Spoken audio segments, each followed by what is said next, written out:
Imagine opening your morning with the news that will change your life forever. A single decree, stamped with royal authority, that unravels everything you thought you knew about family, loyalty, and legacy. King Charles III has stripped Prince Harry of all his titles and removed him from the line of succession. Just those words alone are enough to stop anyone cold. For many, it might sound like the plot of a Netflix drama, a story too outrageous to be true. But today, it is reality. The monarchy, long seen as untouchable, unshakable, suddenly feels fragile. And Prince Harry, the once beloved royal, has just been cast into an uncertain void. Before we continue, please hit the like button, subscribe to the channel, and turn on the notification bell for updates. You might be wondering, why now? Why would a king, known for his patience, choose this moment to deliver such a blow? What events could have led to a decision so unprecedented that historians are already scrambling to compare it to anything remotely similar in the modern era? This is not a story of palace gossip. It is not a tabloid exaggeration.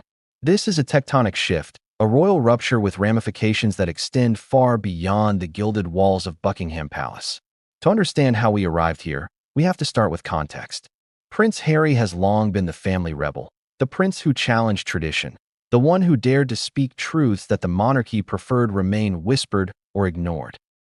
From the moment he stepped into the global spotlight, Harry's life has been a delicate balancing act between duty and personal freedom. He was Diana's son, born into an institution that demanded perfection and silence.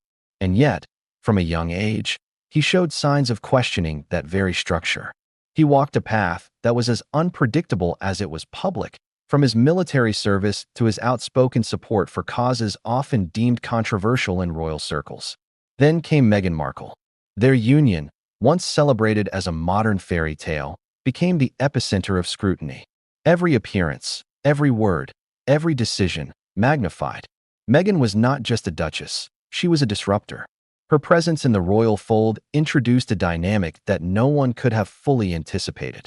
Love, ambition, loyalty, and tension intertwined. And as the couple navigated a world that monitored their every heartbeat, the cracks in the royal narrative began to show. But while the public watched with fascination and judgment, behind palace doors, matters were far more complicated. Reports of whispered meetings, strategic memos, and private ultimatums began to surface. Tensions between brothers deepened, loyalty lines blurred, and the question of Harry's future within the monarchy became unavoidable. Was this about titles, or was it about control? Was it about protecting the institution, or asserting personal authority? And most importantly, how did it come to this? A decision so final, so absolute, that it would forever alter a prince's destiny? It is crucial to pause and consider the implications. Being stripped of royal titles is not merely ceremonial. It is a public signal of disfavor, a declaration that no matter the bloodline or past service, the individual is no longer aligned with the institution's vision. And being removed from the line of succession, that is historical, that is foundational, that is seismic. For Prince Harry, it means an identity stripped away, a life reframed, and a future forever altered. But for the monarchy, it is both a bold statement and a calculated risk.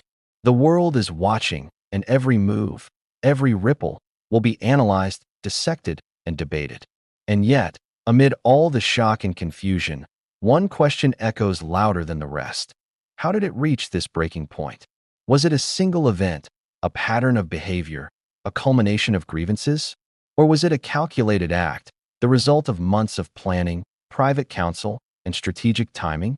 Royal insiders have hinted at a series of explosive meetings, hidden letters, and private communications that paint a picture far more complex than public opinion could ever grasp. Imagine the palace corridors, echoing with whispered conversations, tension hanging thick in the air, and advisors carefully weighing every word before it left the room. In such an environment, decisions are never casual.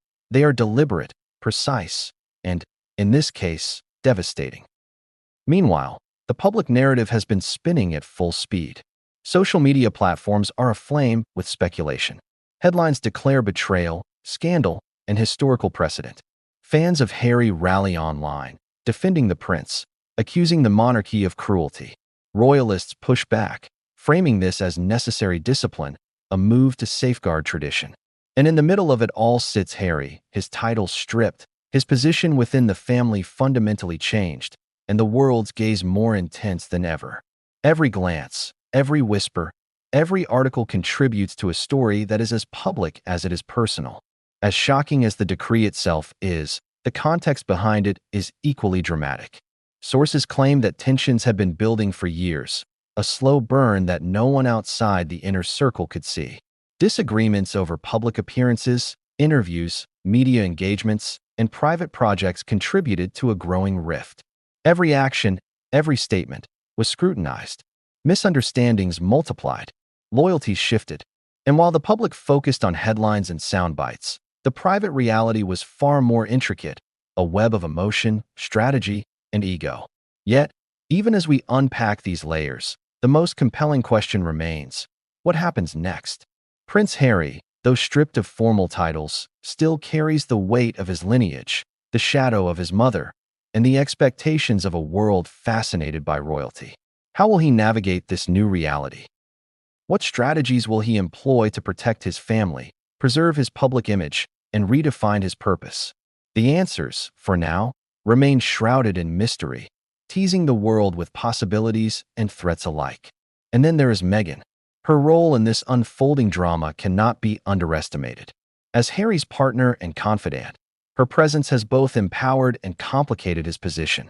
Reports suggest that she is not merely reacting to events, but actively strategizing, considering how to leverage media platforms, private communications, and public appearances to her advantage. The monarchy, already dealing with a crisis, now faces a multidimensional challenge: how to assert authority while managing a narrative that is increasingly public, personal, and volatile. As the introduction draws to a close, it is impossible to ignore the emotional gravity of the moment. This is a family torn apart not by a single misstep, but by a series of complex decisions, each with far-reaching consequences. It is a monarchy at a crossroads, balancing tradition against the evolving expectations of a global audience. And it is a prince, once secure in his position, now navigating an uncertain world where past privileges offer no guarantees for the future. But the most shocking details are yet to come. There are letters, private recordings, and insider testimonies that promise to reveal a side of the story the public has never seen. There are decisions made in whispered rooms that will have consequences for decades. And there are alliances, both old and new, that could shift the entire trajectory of this saga. In the chapters that follow, we will explore every angle, from the inner workings of the royal household to Harry's private reaction, Meghan's strategic maneuvers, William and Charles's calculated moves, and the global impact of this seismic decision. Each revelation will deepen your understanding, challenge your assumptions, and keep you on the edge of your seat. By the end, you will see why this is not just a story about titles or succession. It is a story about power, loyalty, betrayal, and the fragility of family under the public eye. It began as a whisper, a small, almost imperceptible tension that crept through the corridors of Buckingham Palace. No one outside the inner circle could have predicted how quickly it would explode into a full-blown rift, one that would shake the very foundations of the monarchy. Prince Harry, once the charming, adored younger son, was now navigating a storm that had been building for years. And at the center of it all was a question that haunted everyone. How did it come to this? How did a bond of blood and shared history fracture so completely that a king could strip his son of titles and remove him from the line of succession? From the earliest days of Harry's life, he had been thrust into a world where appearances were everything and mistakes were magnified. His mother, Princess Diana, had understood the weight of this world better than anyone. Her life was a lesson in both the splendor and the suffocating expectations of royalty. And Harry, inheriting both her compassion and her impulsiveness, often found himself caught between duty and authenticity. While Prince William seemed to embrace the traditional path with disciplined devotion, Harry walked a tightrope, alternating between loyalty and rebellion, always pushing boundaries that others were careful to respect. Tensions first became visible during royal tours and family events, where subtle glances, withheld gestures, and carefully measured words hinted at something deeper. Courtiers noticed Harry's frustration with protocol, his quiet criticism of rigid traditions, and his growing impatience with public scrutiny. While William seemed to understand and adapt, Harry's discomfort was often misinterpreted as defiance, setting the stage for a widening divide. But the fissures grew wider when Meghan Markle entered the picture. Her arrival introduced a new dynamic that challenged expectations. For some, she was a breath of modernity, a partner who brought a refreshing perspective to an ancient institution.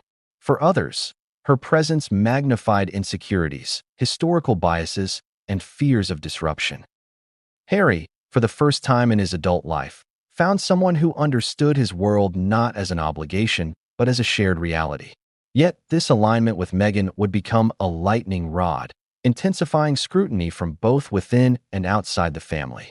Behind closed doors, things were even more complicated.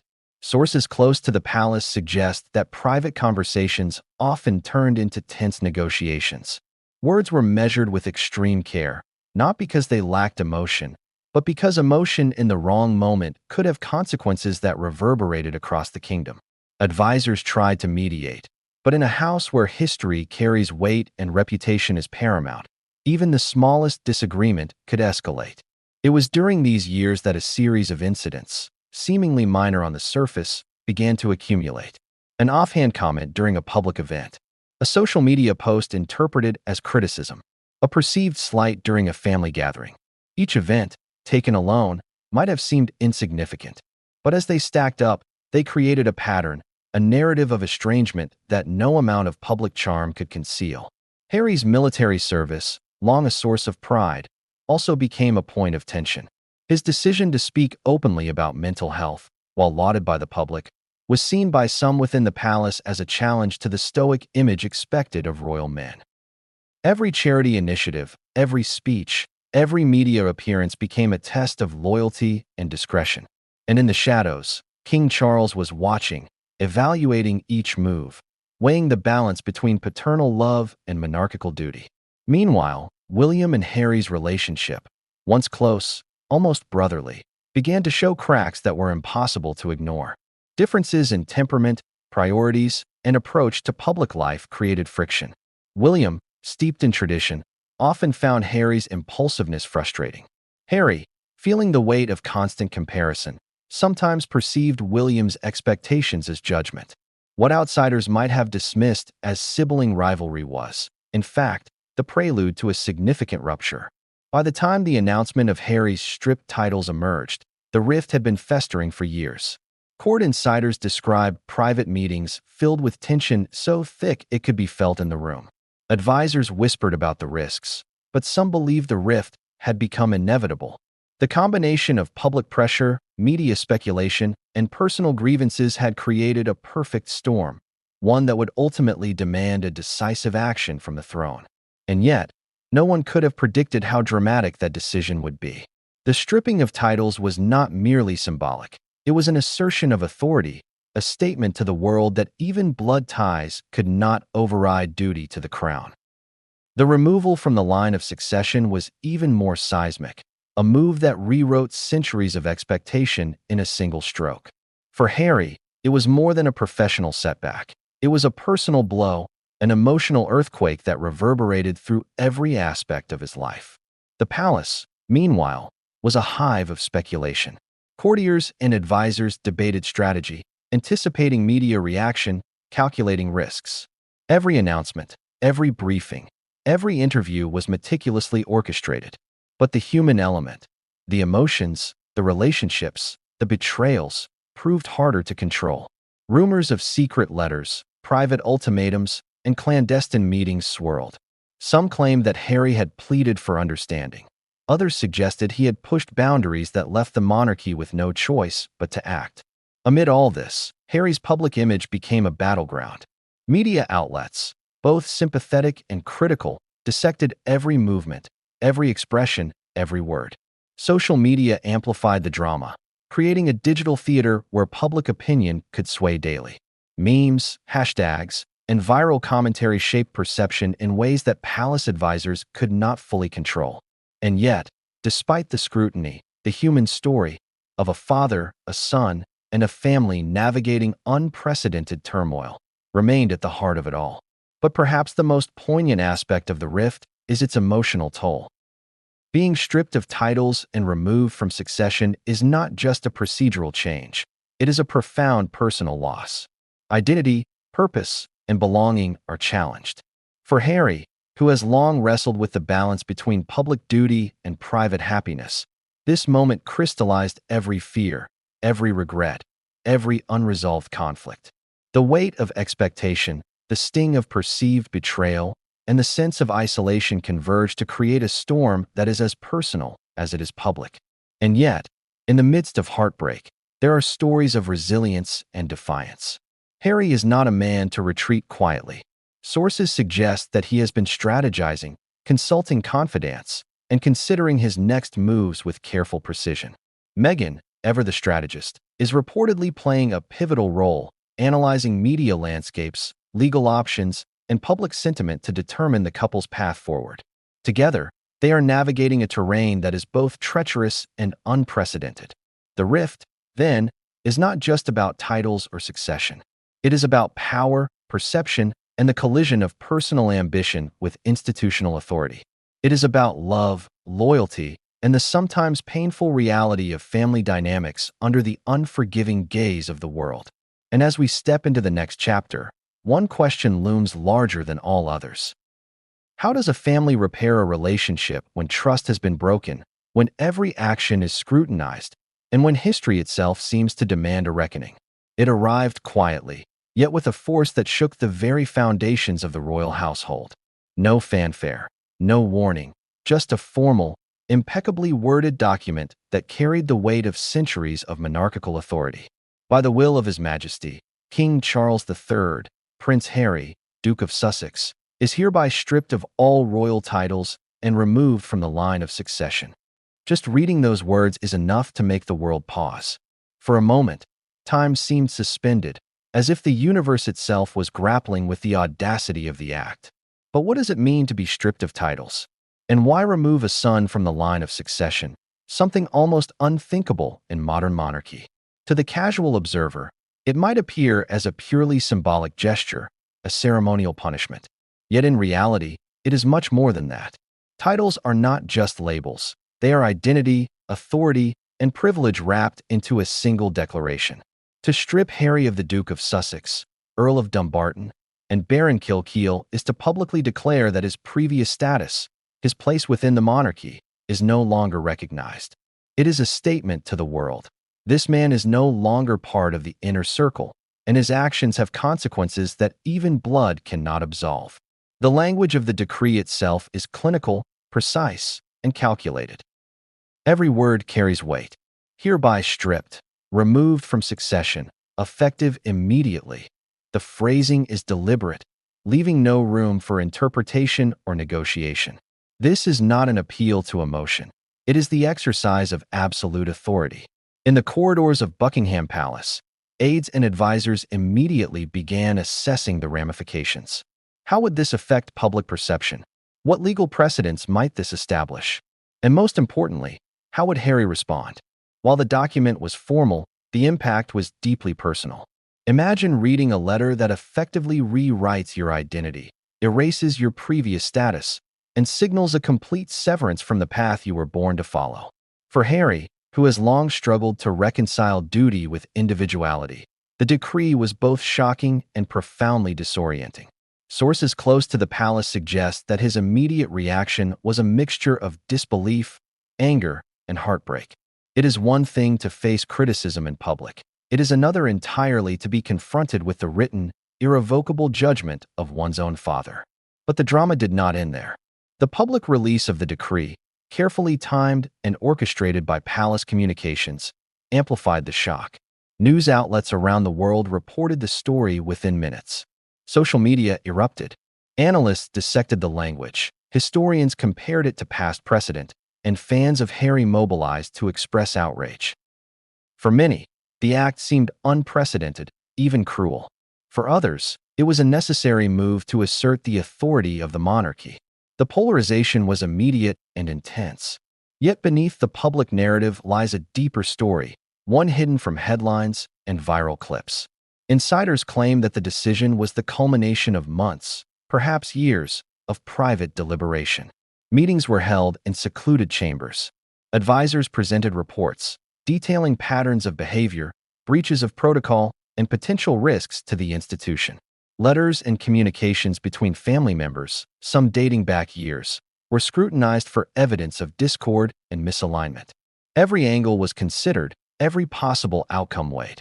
By the time the decree was issued, it had been polished to perfection, designed to leave no ambiguity and to withstand both public and legal scrutiny. The decree was issued, it had been polished to perfection, designed to leave no ambiguity and to withstand both public and legal scrutiny. The ripple effects of the decree are immense. Titles are public symbols of rank and influence. They confer privileges, dictate responsibilities, and shape public perception. Stripped of these, Harry is no longer recognized in formal events, ceremonial duties, or legal standings that require royal acknowledgement. Removed from the line of succession, he is now outside the narrow, centuries-old channel that determines who may eventually ascend to the throne. For the monarchy, this is a statement of principle. No one, not even a son, is above the institution. Yet the decree also carries psychological consequences. Harry has long wrestled with identity, struggling to balance the public persona of royalty with his personal sense of self. Titles are part of that identity, and losing them is not merely a legal adjustment, it is an existential shock.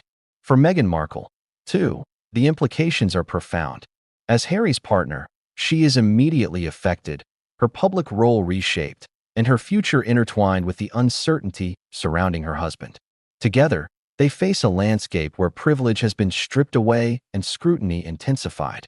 It is important to understand that this decision is not without historical precedent, though modern examples are rare.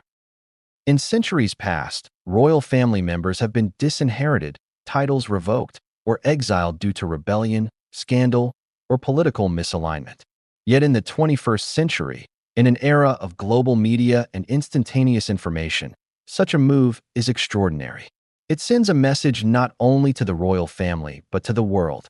The monarchy maintains authority, enforces discipline, and controls succession, even in ways that challenge modern expectations of familial loyalty and compassion. The decree also sparked immediate speculation about strategy and timing. Was this a preemptive move, designed to limit Harry's influence before a major media event? Was it retaliatory, in response to perceived betrayals or leaks? Or was it a calculated act, intended to establish a precedent for managing dissent within the family? Royal analysts, political commentators, and historians quickly offered varying interpretations, each more provocative than the last. Yet insiders cautioned that the truth is likely a combination of personal, institutional, and strategic factors, a complex calculus known only to those inside the inner circle. As news of the decree spread, Harry's response became a subject of intense interest.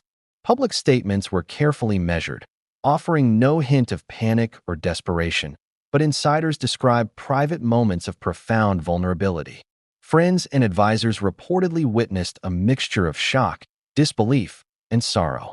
Text messages, private calls, and personal notes, some of which may never be disclosed publicly, reveal a man grappling with both public humiliation and private betrayal.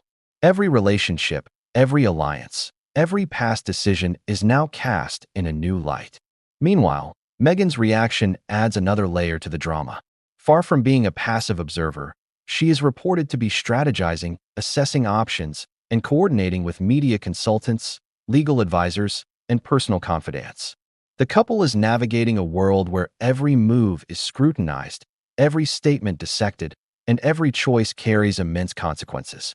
The tension between personal loyalty and public strategy is palpable, and the pressure is unrelenting. And yet, the decree itself may be just the beginning. Sources suggest that behind the formal announcement lies a web of private correspondence, secret meetings, and strategic discussions that could reveal even more about the motivations, fears, and calculations of both Harry and the palace. Letters exchanged between family members hint at anger, pleading, and even moments of reconciliation that never materialized. Advisors recount tense discussions about timing, phrasing, and the optics of the announcement. Every detail was considered, every potential reaction anticipated. In short, the official decree is not just a document. It is a culmination of history, tension, strategy, and emotion. It embodies the intersection of personal relationships and institutional authority. It signals a turning point, not just for Harry, but for the monarchy as a whole. And as the world watches, questions abound. How will Harry respond? How will Meghan react? Will the rift be bridged, or has a permanent fracture been created? The moment Harry read the decree, the world outside his door continued its usual rhythm, unaware of the storm raging within. But inside, time seemed to slow, each word of the official document slicing through the air like a blade. Stripped of all titles, removed from the line of succession, the letters didn't just mark a procedural change. They represented a seismic shift in his identity, his legacy, and his future. The man who had once been called the beloved prince of the people now felt an unfamiliar and unnerving weight of invisibility. Imagine sitting there, knowing that everything you were born into, every expectation, every privilege, has suddenly been pulled out from under you. Harry's immediate reaction, according to insiders, was a mixture of disbelief and stunned silence. The Duke sat, staring at the parchment, his mind racing, emotions colliding in an impossible tangle of shock, anger, and sorrow. How could it have come to this? How could his father, the man he had once called both mentor and friend, deliver a verdict so final? But Harry is no stranger to adversity. From his earliest days, he had navigated the pressures of royal life under an unforgiving spotlight. He had endured tragedy, loss, and constant public scrutiny. His mother's death, the relentless media attention, and years of balancing duty with personal desire had forged a resilience few could understand. Yet even resilience has its limits, and the decree cut deeper than any headline, interview, or public criticism ever could. Friends close to Harry described the initial hours as surreal. He reportedly paced, phone in hand, drafting messages he would never send, rehearsing conversations that might never happen. His emotions fluctuated between rage at the perceived betrayal and a profound sadness at the fractured family relationships that had led to this moment. What's particularly notable is that Harry did not immediately lash out publicly. He did not storm social media or issue statements to the press. Instead, he retreated into a strategic silence, calculating his next moves while allowing the enormity of the situation to settle. Meanwhile, Meghan Markle was by his side, a partner, confidant, and strategist all at once. Sources suggest that her presence was both a comfort and a catalyst. While Harry wrestled with shock and emotion, Meghan focused on strategy: how to respond publicly, how to protect their family, and how to prepare for the inevitable media frenzy. It's reported that in those first hours, private discussions revolved not only around personal emotions, but also legal options, messaging, and media tactics. Every choice had to be weighed carefully. The wrong statement could escalate the situation, while silence might be interpreted as submission. Yet Harry's private reaction wasn't limited to strategic thinking. There was a human side, raw and unfiltered. In conversations with close aides, he reportedly expressed feelings of betrayal, describing the action as a personal attack rather than merely a professional or ceremonial adjustment. This sentiment is critical because it underscores the emotional dimension of the decision. For Harry, titles were not just about privilege. They represented identity, continuity, and the acknowledgement of his place in the royal family. Losing them felt like erasure, an act that touched the core of who he was. Insiders also reveal that Harry's reaction was tinged with introspection. He revisited pivotal moments in his life, questioning decisions, alliances, and the trajectory that had brought him here. Every choice, from stepping back from royal duties to pursuing media ventures, from public interviews to private disagreements, was suddenly illuminated in a new, unforgiving light. He questioned whether he had misjudged the consequences, whether he had underestimated the monarchy's capacity for decisive action, and whether the fractures in his family were beyond repair. The psychological impact was compounded by the immediate public reaction. Within minutes of the decree being leaked to the press, social media exploded. Fans and critics alike offered opinions, some sympathetic, others scathing. Memes, hashtags, and viral threads circulated with astonishing speed, framing Harry as either a victim of an oppressive institution or as a figure whose recklessness had finally caught up with him. For someone who had long been acutely aware of media narratives, the intensity of the response was both validating and terrifying. It confirmed that every action would now be scrutinized through a global lens. Yet, in these first hours, Harry's response remained largely private, a stark contrast to the global spectacle unfolding around him. He reportedly withdrew into trusted circles, confiding in a small network of friends and advisors who could provide support without judgment. These discussions, though private, were intense, filled with both emotion and strategy. According to insiders, Harry debated whether to confront the monarchy publicly, to issue statements, or to retreat entirely from the spotlight. Every option carried risks, and every choice required consideration of both personal and familial consequences. Even in private, Harry's emotions were complex and layered. There was anger, a deep, visceral frustration at what he perceived as betrayal. There was grief, the sorrow of being severed from the family he loved. And there was resolve, a determination to navigate this crisis on his own terms, to assert control over the narrative, and to protect those he loved most. This mixture of emotion and calculation is characteristic of Harry, reflecting the unique tension between vulnerability and strength that has defined his public and private persona for years. The intensity of Harry's hidden reaction also had a humanizing effect. Sources describe moments of quiet vulnerability, where he reflected on his mother's legacy, his childhood, and the values he wished to uphold. It was in these moments that the private, emotional reality of the decree collided with the public, procedural reality. He was a man stripped of status, facing the consequences of choices made both by himself and by those around him, and yet determined to find a path forward that aligned with his principles. In the following hours and days, these private reactions began to inform his public strategy. While the initial shock was raw, Harry and Meghan reportedly began plotting a carefully measured response, balancing transparency with discretion. Media appearances, charitable engagements, and public statements would all be orchestrated to convey resilience, integrity, and purpose, even in the face of personal loss. Every move had to be deliberate, every word weighed, because the public narrative could not be left to chance. Yet, even as he calculated his next steps, Harry could not escape the emotional toll.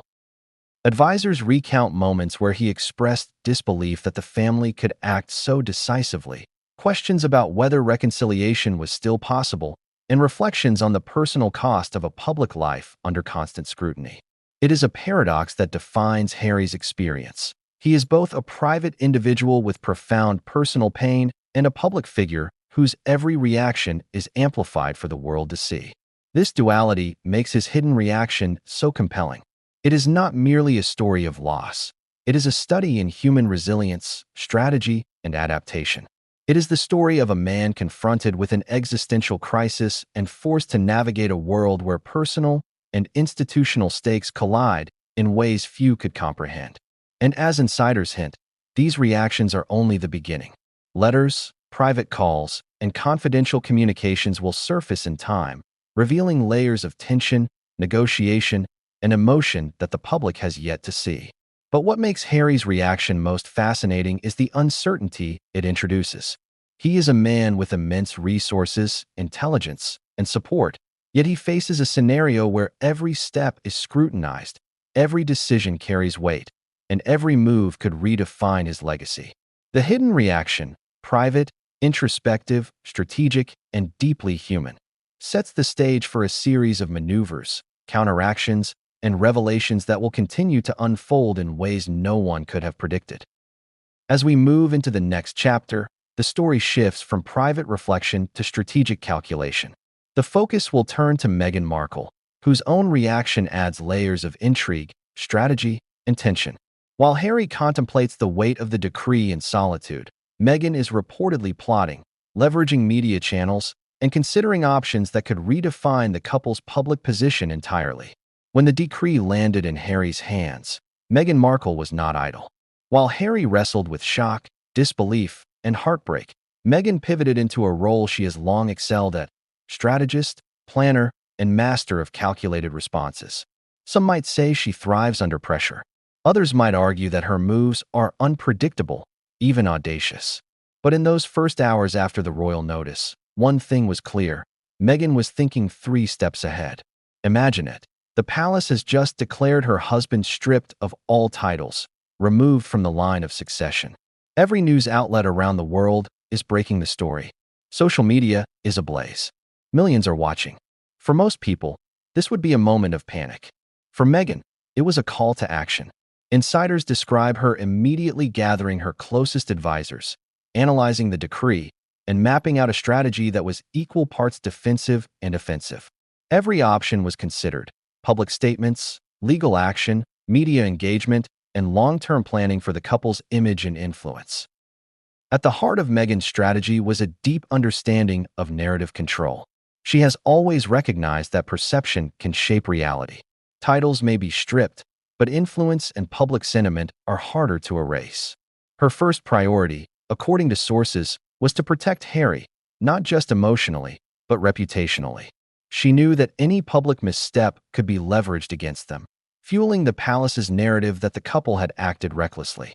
Simultaneously, she began exploring ways to turn the situation into a story of resilience, positioning herself and Harry as figures who, despite being attacked, refused to be silenced. Legal maneuvering was also a priority. While many assumed the decree was final and unchallengeable, Meghan's team reportedly began reviewing the nuances of royal protocol, historical precedent, and the potential for procedural loopholes. Every angle was explored, from the interpretation of succession laws to the ceremonial privileges attached to titles. The goal was not necessarily to reverse the decision. The monarchy's authority is absolute, but to protect personal and financial interests and to secure maximum leverage in a rapidly evolving public debate. But Meghan's strategy was not solely legal or procedural. Public relations became a battlefield. Media outlets, both sympathetic and critical, were identified as tools to be leveraged or mitigated. Interviews were considered carefully. Timing, tone, and audience all scrutinized. Every statement had to reinforce the couple's narrative, presenting them as dignified, thoughtful, and proactive, rather than reactive or defensive. Meghan understood that in today's world, public perception could influence both domestic and international opinion, shaping the story in ways that even royal decrees could not fully control. Insiders report that Meghan's strategic approach was layered, combining immediate action with long-term vision. In the short term, she focused on damage control, ensuring that the decree did not dominate headlines for more than a few days without the couple offering their perspective. In the long term, she aimed to reshape their narrative entirely, positioning Harry not as a disgraced royal, but as a figure standing up for principle, integrity, and family. Every social media post, interview, and public appearance would be orchestrated to reinforce this image. The strategic depth also extended to the private realm. Meghan reportedly advised Harry on how to manage relationships with the family, courtiers, and advisors, which interactions to pursue, which to avoid, and which to leverage. Every phone call and private meeting was calculated to protect their interests and gather intelligence about the palace's next moves. Sources suggest that Meghan anticipated potential counteractions from both Charles and William, preparing responses that could neutralize criticism or preempt further decrees. But perhaps the most audacious element of Meghan's strategy was the potential for information release. Rumors of undisclosed letters, communications, and even recordings were reportedly on the table. While the public had only glimpsed fragments of the couple's private life, Meghan understood the power of controlled revelation. Selectively releasing certain pieces of information could reinforce their narrative, generate public sympathy, and expose palace dynamics that might otherwise remain hidden. In other words, while Harry processed the emotional blow, Meghan was already thinking about the next chapter of the story, and she had the entire chessboard in mind. Her approach was not without controversy. Critics argue that Meghan's calculated moves reflect manipulation or opportunism. Supporters claim she is merely protecting herself, Harry, and their family from institutional overreach. Either way, her actions demonstrate an uncanny understanding of the intersection between power, media, and influence. Few could navigate this delicate balance with such precision, and even fewer could anticipate the ripple effects of each decision in real time. One of the most fascinating aspects of Meghan's strategy was how it incorporated emotional intelligence into tactical planning. She recognized that public sympathy could be amplified by highlighting personal stakes, Harry's emotional turmoil, the couple's dedication to charity, and their ongoing commitment to personal and professional integrity. By weaving emotion into strategy, Meghan created a dual-layered narrative, one that resonated with audiences on a human level, while also positioning the couple as proactive participants in the unfolding royal saga. As the days unfolded, Meghan's strategy began to bear fruit. Public statements were carefully timed to coincide with key media cycles. Interviews and appearances were meticulously prepared, ensuring that they conveyed confidence, composure, and authority. Even as critics tried to paint her as opportunistic, her actions consistently reinforced the couple's image as measured, resilient, and thoughtful, a stark contrast to the sensationalism dominating other coverage. Yet, behind the scenes, tension remained high. Sources indicate that palace insiders were acutely aware of Meghan's strategic acumen, and many reportedly viewed her as a formidable adversary.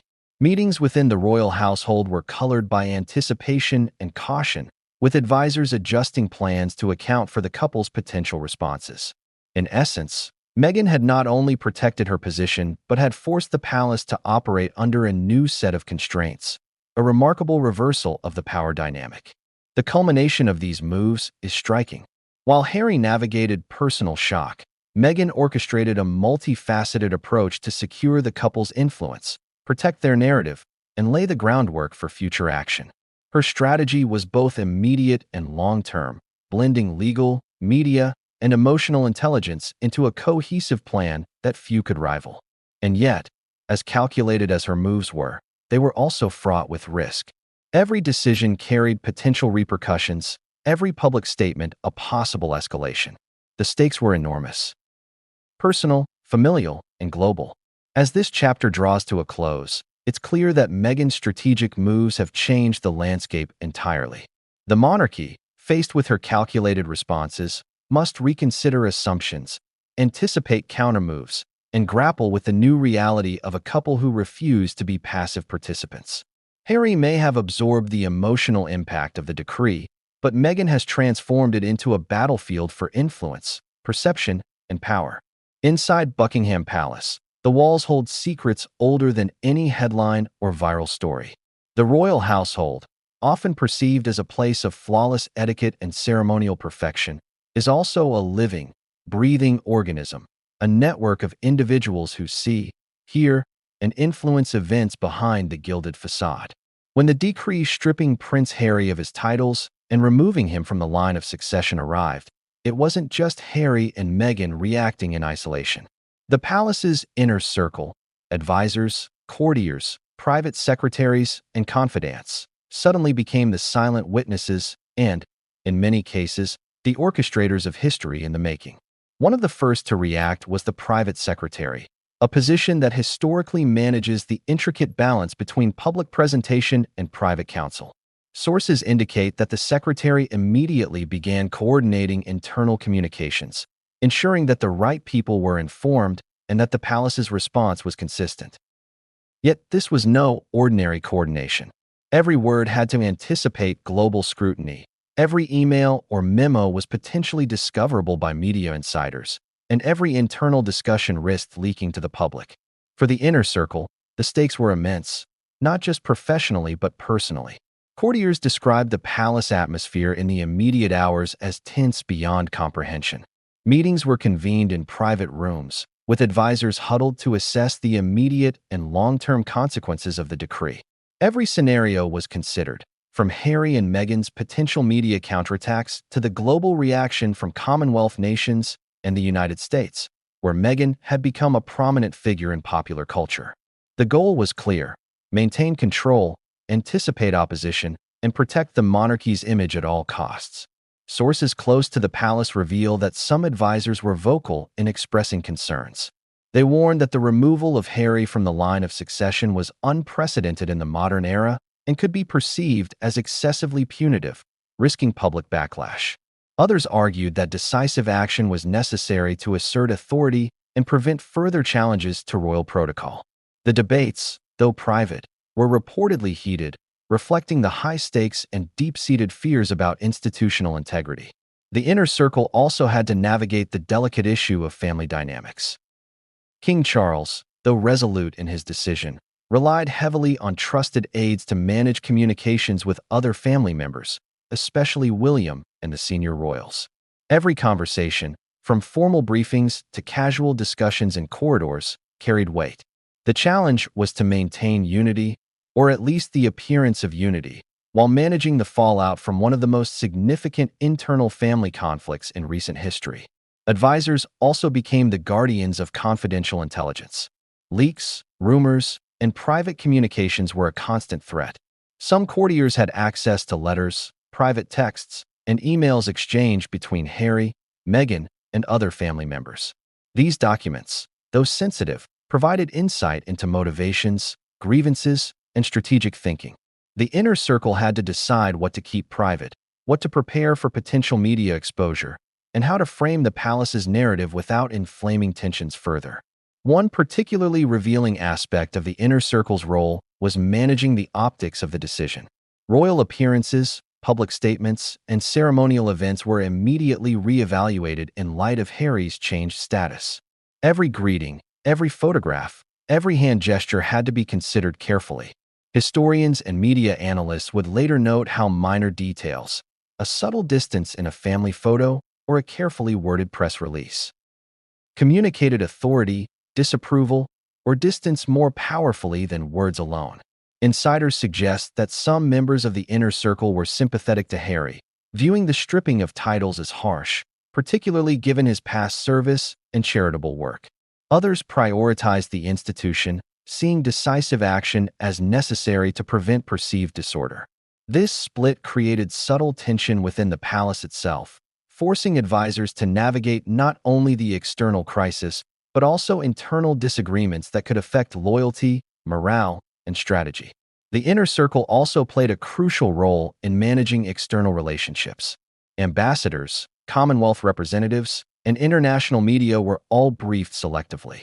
Officials were advised on how to respond to inquiries, how to maintain diplomatic balance, and how to present the monarchy as both authoritative and measured. These advisors understood that perception outside the palace gates was as vital as the control exercised within. Furthermore, the inner circle had to anticipate the couple's likely moves. Meghan, in particular, was seen as highly strategic, and advisors reportedly debated how to counteract potential media offensives without appearing reactive. Every private meeting, every call, and every strategic discussion became part of a broader chess game. The advisors were acutely aware that one misstep could escalate the situation, embolden critics, or weaken the monarchy's authority in the public eye. Some insiders revealed that the palace's inner circle also considered contingency plans. What if Harry went public with private correspondence? What if Meghan released selective information to control the narrative? What if sympathetic celebrities or influential figures amplified criticism? These possibilities forced advisors to prepare responses, control messaging, and anticipate the ripple effects of each potential revelation. In essence, the inner circle was simultaneously managing crisis containment and strategic foresight. In addition to the procedural and strategic challenges, the emotional complexity was immense. Many advisors had long-standing personal relationships with the family, and the situation created a conflict between professional duty and personal loyalty. Witnessing the emotional toll on Harry and Meghan, without being able to intervene openly, intensified the stress within the inner circle. Courtiers described moments of whispered conversations in hallways, anxious pacing, and the constant calculation of what could be said, what must remain confidential, and what might be leaked unintentionally. Yet, despite all the planning, discussions, and anticipation, some advisors reportedly feared the decision could backfire. Removing Harry from succession is historically significant, but modern public perception, amplified by social media and global news, carries its own power. Advisors knew that if public sentiment shifted too strongly in favor of Harry and Meghan, the monarchy could face criticism and potential erosion of trust, a risk that required constant monitoring and careful messaging. The inner circle's role, therefore, was multifaceted. They were strategists, mediators, communicators, and custodians of both family and institution. Their actions and counsel influenced every subsequent move, shaping not only the immediate reaction to the decree, but also the long-term trajectory of the royal family's public image. They were the silent engines driving the palace's response, ensuring that despite the unprecedented nature of the situation, the monarchy maintained an aura of authority, stability, and resilience. And yet, even as the inner circle coordinated, counseled, and prepared for contingencies, one question loomed. Had they underestimated Meghan's influence? Had they misjudged Harry's resolve? Reports suggest that within hours of the decree, private communications indicated that the couple was already strategizing, potentially appending some of the palace's most carefully laid plans. The advisors realized, perhaps too late, that while the decree was powerful on paper, controlling its consequences would be far more complex than anticipated. As this chapter closes, it becomes clear that the palace's inner circle is both a source of authority and a reflection of vulnerability. Their insights, strategies, and warnings shape the monarchy's response, but they cannot control every variable. Not Harry, not Meghan, and certainly not the global public who now watch every move with bated breath. When the news broke, the world did not just react, it erupted. Social media platforms flooded with hashtags, memes, and debates. News outlets from London to Los Angeles ran rolling coverage, dissecting every word of the decree, speculating on every motivation, and analyzing every potential consequence. The removal of Prince Harry from the line of succession and the stripping of his titles was not merely a royal affair. It became an international spectacle, a story that combined drama, politics, and family betrayal in one headline-grabbing moment. The initial reactions were electric. Within minutes, Twitter, Instagram, and TikTok were flooded with posts, some praising King Charles for decisive leadership, others condemning the move as cruel, unprecedented, and cold-hearted. Royalty overreach, some wrote. A father betraying his son, argued others. Memes proliferated, blending humor and outrage, drawing in millions who had never previously followed royal affairs closely. The speed of the spread was dizzying. Within hours, global audiences were weighing in, creating an ecosystem of opinion that the palace had never fully controlled. News anchors dissected every element of the story. They speculated on historical precedent, comparing this action to other royal conflicts, centuries ago and recent.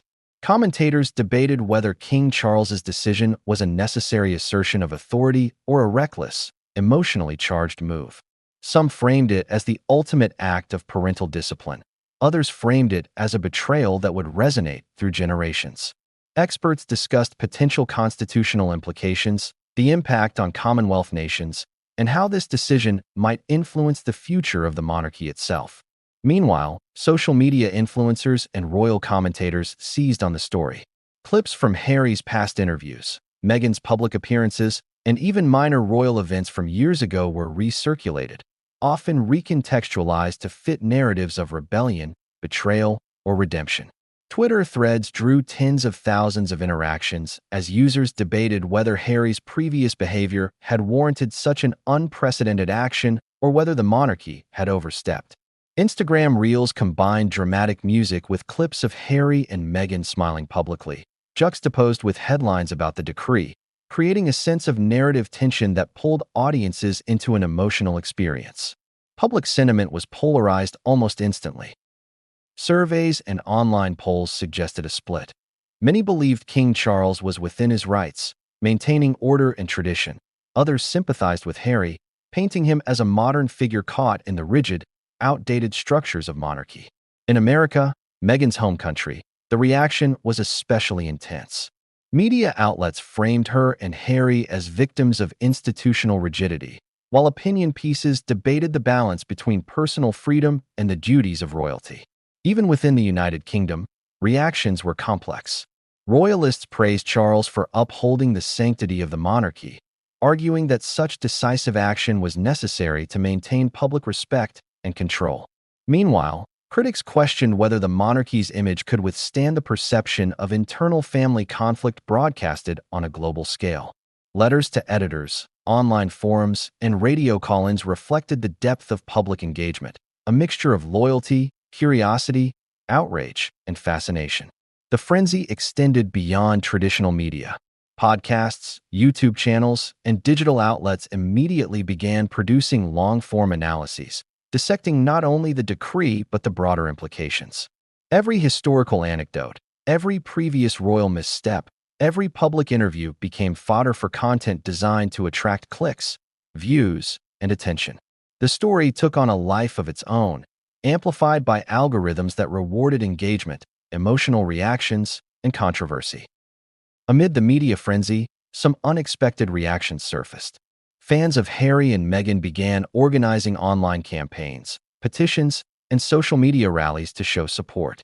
Merchandise featuring supportive slogans and imagery circulated, further demonstrating the emotional investment of the global audience. On the other side, staunch royalists created counter-campaigns defending King Charles and the palace's authority, highlighting traditional values and the importance of protocol. The digital battlefield became as intense as the real-world stakes, each side vying to control the narrative, sway opinion, and define what justice looked like in the context of royalty. Public events and appearances amplified the frenzy. Harry's planned engagements were immediately scrutinized.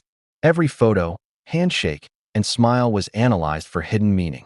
Meghan's interviews were dissected line by line, her tone, choice of words, and body language interpreted as subtle commentary on the decree. Even minor gestures, a social media post shared at a specific hour, an outfit color, or a brief statement in a public engagement, were imbued with significance, feeding the narrative in ways the palace could not fully control. The media's fascination was not limited to commentary. Leaks, real or rumored, began surfacing.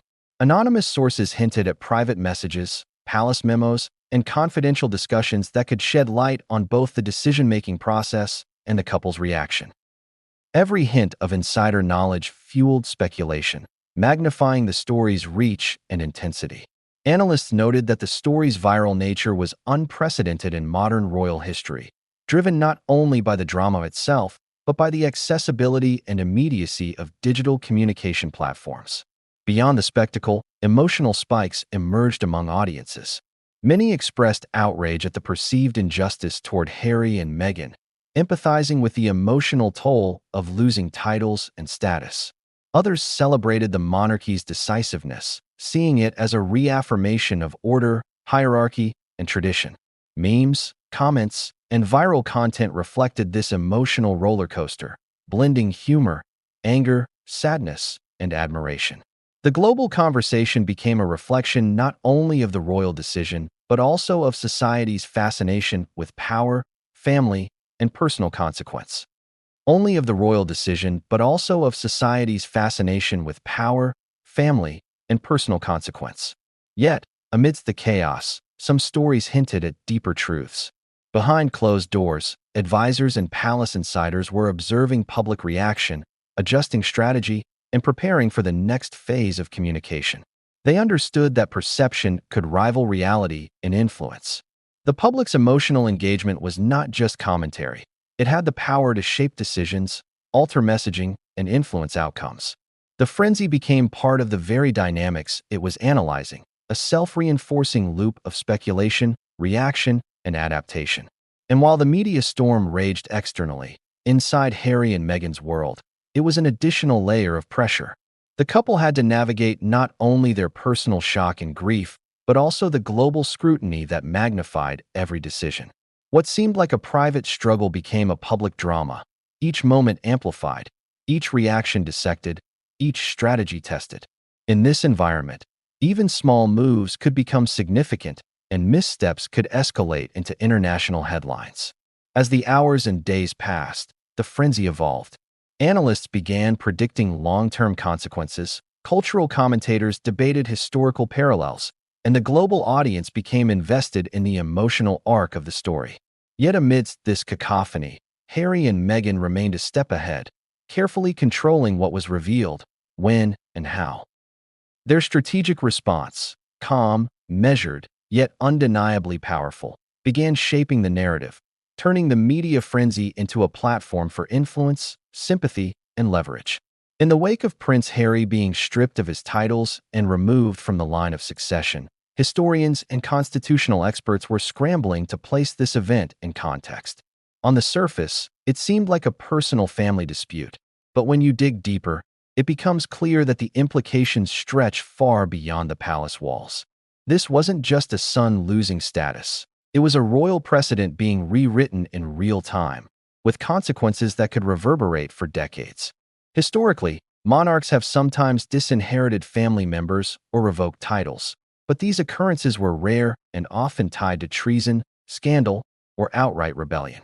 For instance, in the 17th century, Charles II faced rebellions within his extended family, resulting in the stripping of lands, privileges, and positions. Yet those events took place in an era when monarchy was absolute, media coverage was non-existent, and public opinion held little influence over the crown. Fast forward to the 21st century, and the dynamics are radically different. Every royal decision is subject to instantaneous global scrutiny. Every action is dissected, shared, and debated by millions, making the stakes exponentially higher. Experts quickly highlighted that while King Charles III has full authority within the constitutional monarchy, the act of removing a direct heir from succession is nearly unprecedented in modern history. The monarchy is not just a family institution. It is a constitutional entity, deeply embedded in British law, public tradition, and the expectations of the Commonwealth. Stripping Harry of succession rights is legally permissible but symbolically profound.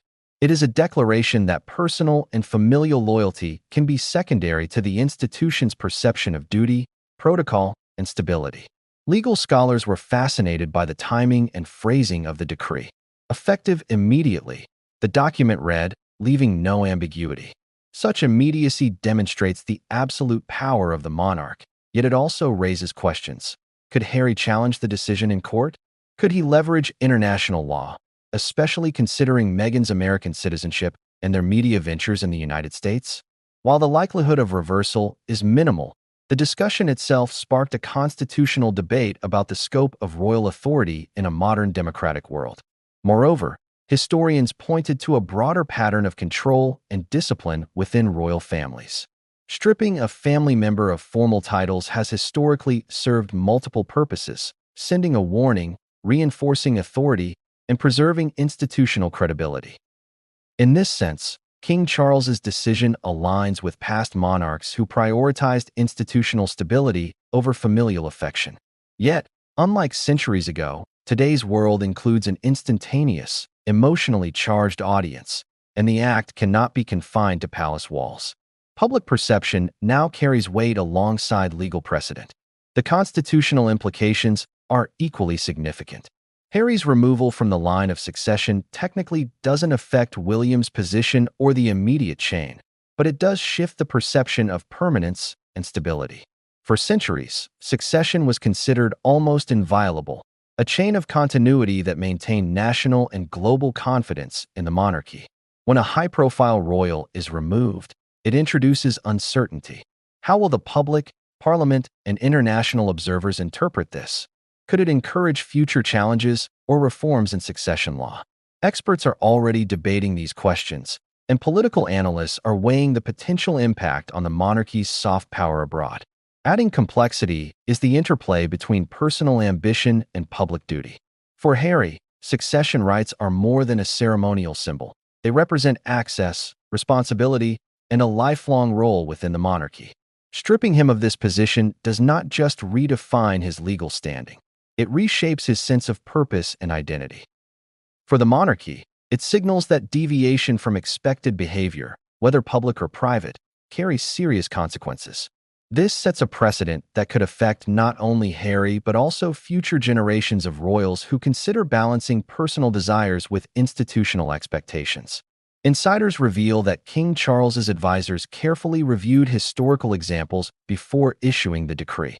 They compared precedents, considered potential media fallout, and assessed global reaction. Their goal was to craft a decision that was legally sound, publicly defensible, and institutionally protective. The decree, in essence, reflects a balance between authority and optics, a statement that the monarchy is unyielding in its principles while carefully managing the public narrative. Yet even with historical grounding and legal authority, the shockwaves are real. Commonwealth leaders, diplomats, and international observers are interpreting the decision through multiple lenses: familial dynamics, institutional authority, and global perception. What might have been a private, family-level dispute is now a diplomatic event. Governments are analyzing potential repercussions for royal visits, charitable partnerships, and public engagements. The monarchy, historically seen as a symbol of continuity, is suddenly the center of global speculation about internal conflict, power, and decision-making. The constitutional shockwaves extend even further. By removing Harry from succession, King Charles effectively demonstrates that the monarchy can enforce discipline unilaterally, even in cases involving direct heirs. While this power has always existed in theory, its practical application in a modern, highly visible, and media-driven world is profound. It underscores the delicate balance between law, tradition, and emotion in royal governance. Observers now question how future disputes, personal ambitions, or public controversies will be managed. Will the monarchy continue to prioritize institutional authority over familial bonds? Or will public sentiment increasingly influence private decisions? Adding to the intrigue are the subtle signals embedded within the decree. Historians note that the language, while formal, carries layers of meaning. The removal of titles is not merely procedural. It is symbolic, a public acknowledgement that Harry's actions or perceived misalignments have consequences. The phrasing, timing, and dissemination all serve as both a warning and a statement. The monarchy maintains control even when it comes to direct heirs. Yet, insiders caution that the long-term impact remains uncertain. Historical examples suggest that such moves can either reinforce authority or sow lingering dissent. In Harry's case, the combination of media exposure, public sympathy, and strategic responses from Meghan complicates the narrative. Unlike past heirs removed from succession centuries ago, Harry has a global platform, public support, and access to legal and media resources. This means the palace must navigate both the immediate constitutional implications and the evolving public discourse, a challenge unprecedented in scale and complexity. The shockwaves also extend to international perception. Commonwealth nations, many of which maintain symbolic ties to the monarchy, are observing closely. Leaders are evaluating not only the legality, but also the optics of a royal family publicly sanctioning a high-profile member. Diplomatic briefings reportedly included discussions about potential media narratives, public sentiment, and the message this sends about British institutions. Even minor gestures, statements, or public appearances now carry geopolitical weight. In essence, the decree is both an act of authority and a catalyst for global analysis. By combining historical precedent with modern visibility, King Charles has set in motion a cascade of reactions, legal debates, media scrutiny, public outrage, and diplomatic attention. The monarchy, while historically resilient, now faces the challenge of maintaining credibility and authority in a world where information travels instantly and public opinion can rival law and influence. And yet, even with all these considerations, insiders hint that the most significant constitutional and historical implications are still to be revealed. Hidden documents, private correspondences, and palace deliberations suggest that the decree was part of a broader strategy, one that anticipates future conflicts, media narratives, and family dynamics. The full story, including the rationale, behind-the-scenes maneuvers, and the subtle legal engineering, is only beginning to surface. The palace is a place of silence, whispered corridors, and guarded doors. What happens behind those walls often never reaches the public eye, until now. Following the decree stripping Prince Harry of his titles and removing him from the line of succession, a new, unexpected dimension of the saga began to unfold: the leaks. Secret communications, letters, private messages, and even snippets of recordings started surfacing, revealing a side of the royal family and Harry himself that the world had never seen. And these leaks didn't just inform the story, they changed it entirely. It began quietly. First, small hints appeared on social media. Anonymous accounts shared tantalizing fragments of correspondence: texts between Harry and William, letters from Charles to Harry, messages between Harry and Meghan discussing strategy. At first, it seemed minor, easily dismissed. But as the leaks increased in scope and specificity, it became clear that something extraordinary was happening. The private realities of the royal household were no longer private. The first communications hinted at tension and frustration that had been simmering for years. In one leaked text, reportedly sent by Harry to William, he expressed a mix of disappointment and disbelief, writing about feeling misunderstood and constrained by the family's expectations. In another, Meghan allegedly counseled Harry on how to handle sensitive information, emphasizing discretion, strategic timing, and narrative control. The exchanges painted a picture of a family at war with itself, where every word carried weight and every decision could trigger ripple effects. Historians and royal experts were quick to point out that these leaks are unprecedented.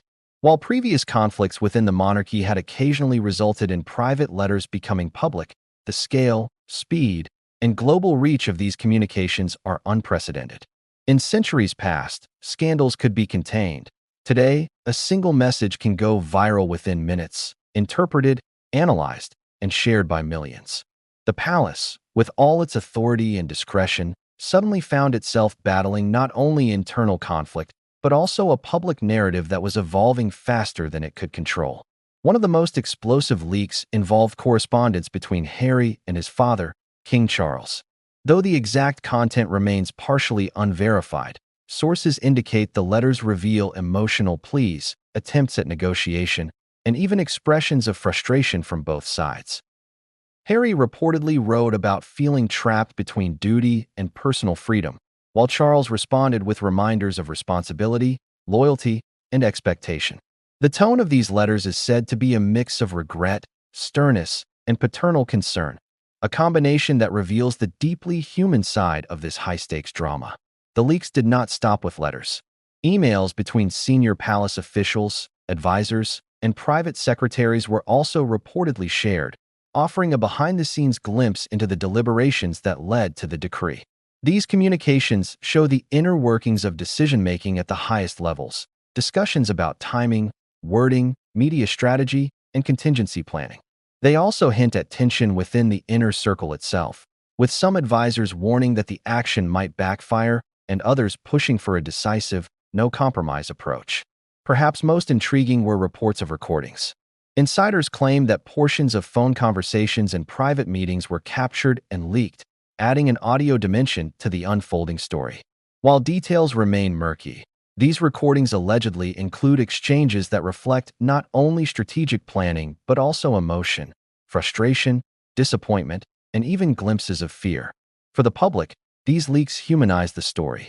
For the palace, they are a nightmare, exposing vulnerabilities, private dynamics, and moments that were never intended for public consumption. The impact of these leaks on public perception has been profound. Social media exploded with commentary dissecting the content, tone, and implications of each message. Headlines framed the story as a family in crisis, a monarchy under strain, and a prince navigating betrayal and loss. Analysts debated the motivations behind the leaks. Were they orchestrated by sympathizers, opportunistic insiders, or simply accidental breaches? Regardless of origin, the effect was undeniable. The world was gaining unprecedented access to the inner workings of the royal household. Public reaction to the leaked communications has been intense.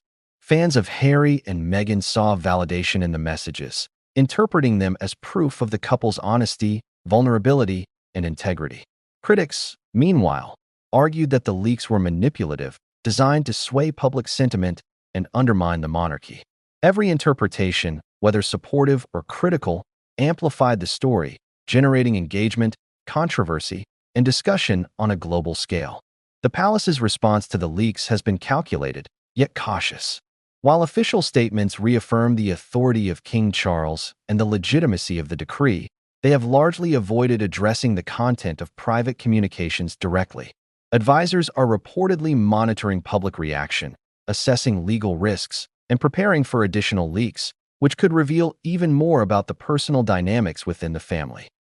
The balance between controlling the narrative and maintaining secrecy has never been more delicate. Legal experts point out that these leaks raise complex questions. In the UK, certain private communications may be protected, yet the global nature of media, and online platforms complicates enforcement. Once information is public, attempts to suppress it can backfire, drawing more attention and fueling speculation. In Harry and Meghan's case, some observers suggest that the leaks may have been strategically beneficial, offering insight without full disclosure, controlling the narrative while eliciting sympathy and support. Insiders also indicate that the leaks have a psychological dimension. Harry and Meghan, aware of the leaks, reportedly used them to gauge public sentiment, anticipate palace moves, and refine their own strategy. In this sense, the leaks are both a risk and a tool, a double-edged sword that amplifies emotion, perception, and influence. The palace, meanwhile, must respond without losing authority, a delicate dance between transparency, discretion, and control. Moreover, the leaks have fueled speculation about alliances, loyalty, and betrayal within the royal household. Who within the inner circle facilitated these leaks? Were they sympathetic to Harry and Meghan, disillusioned with the palace, or acting independently? These questions remain unanswered, adding intrigue and suspense to an already explosive story. The uncertainty has kept both the public and the monarchy on edge, amplifying tension and ensuring that every subsequent revelation will carry extraordinary weight. As this chapter draws to a close, one fact becomes clear. These secret communications have transformed the story. What began as a decree stripping titles has become a multidimensional narrative of strategy, emotion, and power. The leaks expose the human side of royalty, the conflict, vulnerability, and calculation that underlie every public appearance.